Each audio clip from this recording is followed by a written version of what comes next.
এটা ছিল আমার জীবনের লাস্ট এসএসসি। কারণ আমি প্রায় 37 বছর বয়সে দাঁড়িয়ে আছি। যেখানে 9 বছর পরীক্ষা হলো না, সেখানে আর 3 বছরের ভিতরে আর কোনো পরীক্ষা হবে এ আশা আমি রাখি না। বিএড করে বসে আছি প্রায় 9টা বছরই। তাই এবছর যখন এসএসসি প্রস্তুতি নিলাম, 1 বছরের কোর্স সবাই আমরা 2 মাসে শেষ করলাম।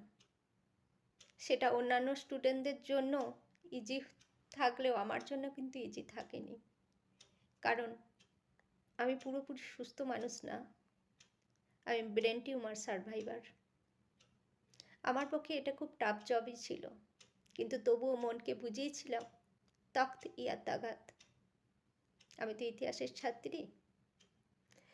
ঔরঙ্গজেব গদি পাওয়ার সময় বলেছিলেন তখ্ত ইয়া তাগাত, হয় মৃত্যু আর নয় সিংহাসন। আমিও সেভাবেই চেষ্টা করেছিলাম। শরীর সাথ দেয়নি, বিশ্বাস করুন। খুব কষ্ট করি পুরো সিলেবাস শেষ করেছিলাম। কিন্তু যেদিন এসএসসি রেজাল্ট আউট হলো, সেদিন আমাদের সব স্বপ্নে এক নিমিষে জল ঢালা গেল। বিশ্বে কেউ কখনো দেখেছি কিনা জানি না, 70 নাম্বারে এক্সামে 75 কাট অফ। আচ্ছা বলুন তো, প্রশাসনের এই প্রহসনটা করার কি খুব দরকার ছিল? আমার মতে এটাই ছিল পশ্চিমবঙ্গের শিক্ষা ব্যবস্থার কফিনে লাস্ট ব্রেক। শিক্ষিত মানুষই জাতির মেরুদণ্ড। তাই বর্তমান সরকারের শিক্ষিতদের বড় ভয়। গদি টেকানোর জন্য বলতে বাধ্য হচ্ছি। কিন্তু আমরা শিক্ষিত ব্যক্তিরা আজ জবাব চাইছি।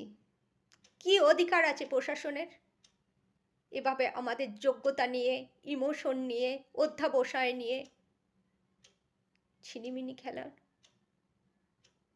সত্যি জবাব চাইছি।